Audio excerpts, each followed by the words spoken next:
Everybody, I noticed there was a few problems from the work yesterday that gave you guys some trouble, so I just kind of wanted to go over them real quick. There were 9, 10, 11 from yesterday. As always, if you have questions, if you're not getting these, you should be reaching out to me.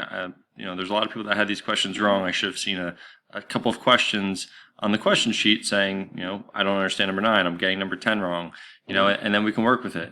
This has to be a two-way street, so, I can't just be, you do it and you get it wrong and you just say, oh, well. So I'm going to start reaching out to some people that aren't doing well on these. So with that being said, let's just go over 9, 10, 11. So if I want to do this one here, I got to set up a ratio. There's several different ratios I can set up. I can either do, if I do 9 over 15, let's say this, right? So I do this section over this section. So it's kind of like the length is 15, the height is 9, you can say. Well, if I was looking at this one, I would say the height is 4 and the length is x. So x would go where 15 goes and 4 would go where 9 goes. And then from there I'd cross multiply. So I'd get 9x equals 60. Now 9x equals 60 is going to wind up giving you a decimal. So, if you divide 60 both sides by 9 at this point,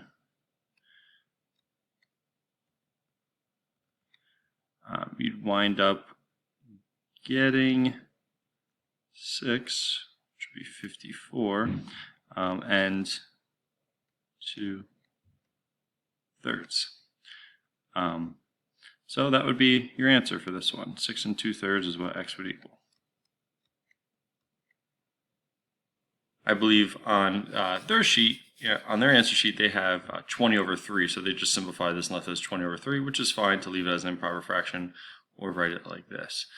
All right, for number 10, it's the same idea, right? So they're telling us that the figures are similar. They're saying to find a missing value. So if I was looking at this, 9 corresponds with 5 and x corresponds with 8. So if I decided to say x over 9, then I'd have to say 8 over 5. So I'd have 5x equals 72. And I got that from cross multiplying. 9 times 8 is 72. 5 times x is 5x. And then I divide both sides by 5. And I get x equals, well, how many times does 5 go into 72? Let's think about it. 5 goes into 70 14 times. There'll be 2 left over. So it's like 14 and 2/5, which could be 14.4. Or you could write it as 14 and 2/5. Either way would be fine with that. For number 11, if we're going to set up a ratio here, we can even do this a little bit differently. We'll do this ratio this way. We'll say 9 over 21. So I'm going to put 9 over 21. Well, if I'm putting 9 over 21, I'm putting this side length that corresponds with this side length, so I'm putting this over this, so I'd have to put 6 over x with the other one.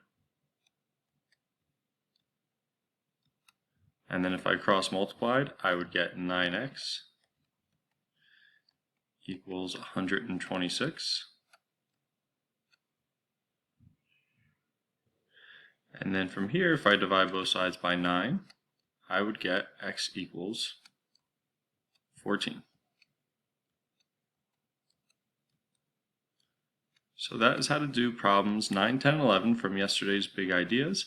If you have any questions, please email me, ask a question on this Google Doc. You really have to follow through with these questions, guys. You're only going to get out of this what you put into it. So hope to talk to you soon and have a great rest of your day.